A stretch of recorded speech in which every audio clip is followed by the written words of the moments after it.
आज मैं आपको चैप्टर 1 होम साइंस की प्रीमियर की बुक से जो है आपको एमसीक्यूज़ करवाने जा रही हूँ। चैप्टर 1 जो है वो आपका वर्क लाइवलीहुड एंड करियर वाला चैप्टर है। तो इसमें जो पहला है आपका, in what ways job effectiveness in any work place can be improved.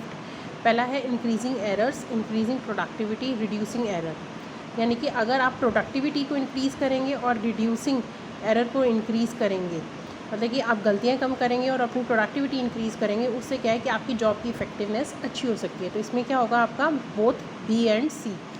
ये देखिए प्रीवियस ईयर में सैम्पल क्वेश्चन पेपर में आए हैं, तो ये सारे इंपॉर्टेंट क्वेश्चंस हैं।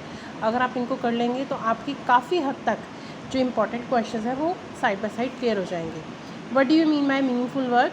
Not useful for society, done with responsibility, provides mental satisfaction.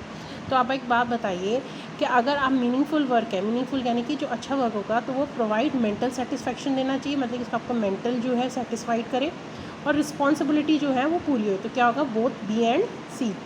Self employed women association is the union of lack of poor women in dash in India. ये किसके लिए होता है? ये इनफॉर्मल सेक्टर के लिए है।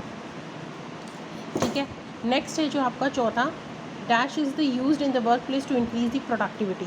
वो अर्गोनॉमिक्स है। ये क्वेश्चन बहुत इंपॉर्टेंट है। ये आप अभी जो कॉमन यूनिवर्सिटी एंट्रेंस एग्ज़ाम हो रहा है उसमें भी ये क्वेश्चन ऐसे आने के चांसेस हैं। अर्गोनॉमिक्स पे जो है क्वेश्चंस बहुत सारे आते हैं। Dash is the scheme for bringing never enrolled and drop out girls for rural, remote and disadvantage sections of the society into the schools education till elementary level in residential school. मतलब कि कौन सी scheme है जो remote area में लड़कियों के लिए शुरू की गई है टिल एलिमेंट्री स्कूल से इन रेजिडेंशियल, जो कि रेजिडेंशियल स्कूल है, वो है KGBY। How can the use of ergonomics at the work place prove more beneficial? Providing comfortable working condition, work place injury, dissatisfaction in job, both B and C. अब एक बात बताइए, work place injury, अगर आपको चोट लगेगी, क्या वो आपको वर्क ergonomics का वो है? जो हमने पढ़ा है कि ergonomics में क्या चीज़ है कि वहाँ पे इंजरी नहीं होनी चाहिए। डिससेटिस्फेक्शन मतलब कि आपकी जॉब से कोई डिससेटिस्फेक्शन ना हो। प्रोवाइडिंग कंफर्टेबल वर्किंग कंडीशन, मतलब कि कंफर्टेबल वर्किंग कंडीशन होनी चाहिए। तो ये होता है आपका ergonomics में, जो कि बेनिफिशियल है। Factor affecting the type of work undertaken by people. पहला है आपका एजुकेशन, एज, हेल्थ और ऑल ऑफ द अबव। अब अभी बताइए क्वेश्चन का, देखिए दोबारा से, मतलब factor affecting the type of work undertaken, मतलब कौन कौन से जो फैक्टर हैं इफेक्ट करते हैं वर्क टेकन के लिए लोगों के द्वारा। तो उसमें क्या आ जाएगा आपका एजुकेशन, एज, हेल्थ, यानी कि सारे, all of the above. The job and a means of making a living is called work, education, marketing और none of the it is work. मतलब कि जो जॉब और एक means of making of living है वो क्या कहलाता है? काम, यानी कि कार्य। It is the minimum level of income required to achieve an adequate standard of living in an given country to cover the necessities such as food, clothing and housing. What is it? मतलब कि कोई भी minimum level, ये देखिए generally क्या है, poverty line की आपकी डेफिनेशन है। इसमें क्या है कि जो मिनिमम लेवल ऑफ इनकम है जो कि कंट्री के द्वारा दी जाती है, सच एज जिसमें कि फूड, क्लॉथिंग यानी कि रोटी, कपड़ा और मकान आता है, तो उसको क्या कहते हैं? Poverty line. ठीक है, ये जो है आपको पॉवर्टी लाइन की डेफिनेशन भी आ सकती है और इस तरीके से आपको MCQ भी आ सकते हैं, तो ये भी आपको बहुत इंपॉर्टेंट है। What is the objective the equal remuneration act? मतलब कि इक्वल रेम्यूनरेशन है, मतलब कि इक्वल आपको वेजेस मिले for the same work.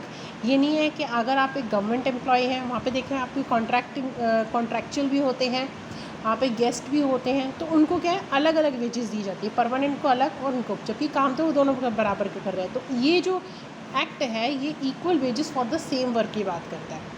Human development index was developed in which year? 1990। जो जितने भी आपके ईयर वाले क्वेश्चंस हैं वो ये पूछे जा सकते हैं। This act guarantees equal wages for the same work, the equal remuneration act. मतलब कि कौन सा एक्ट कहता है equal wages for the same work? Equal wages होने चाहिए सेम वर्क के, इक्वल रेम्यूनरेशन एक्ट। ये अभी आपने ऊपर पढ़ा था, ये वाला पढ़ा था, सेम वही बात इसमें कही गई है। मतलब कि आप ये देखो कि इस तरीके से यहाँ पे एक्ट की बात करके चीज़ पूछेगी कि एक्ट किसके बारे में बात करता है। यहाँ पे क्या है, ये एक्ट यहाँ पे पूछा गया है, आंसर को कन्वर्ट कर दिया और फिर क्वेश्चन पूछा गया। तो इस तरीके से अदला बदली क्वेश्चन करके भी आ सकते हैं। और ये क्वेश्चन सिर्फ आपको 11th-12th के नहीं, बल्कि आप इसमें आप पीजीटी, टीजीटी, होम साइंस के लिए प्रिपेयर कर रही है, यूजीसी नेट के लिए प्रिपेयर कर रहे हैं, तो वहाँ पे भी ये क्वेश्चंस आते हैं। It is the value of a goods and services produced with the geographic boundaries of a nation region with a specific period of time. मतलब कि जो वैल्यू होती है गुड्स एंड सर्विसेज की within a geographic boundaries of a nation region with a specific period of time, उसको कहते हैं GDP, यानी कि ग्रॉस डोमेस्टिक प्रोडक्ट। आप इसकी फुल फॉर्म मैं लिख देती हूँ,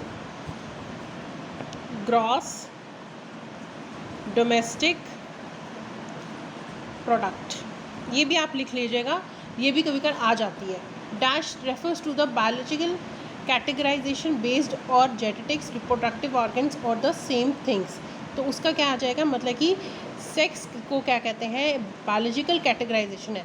जैसे कि मेल और फीमेल सेक्स है, जिसमें जो क्या है हम कैसे डिफरेंस करते हैं, जेनेटिक, उसके रिप्रोडक्टिव ऑर्गन्स उनके बेसिस पे रहते हैं। तो उसका मतलब क्या हुआ, सेक्स। देखिए ऑप्शन क्या थे, जेंडर, जीन्स, सेक्स और वेलबींग।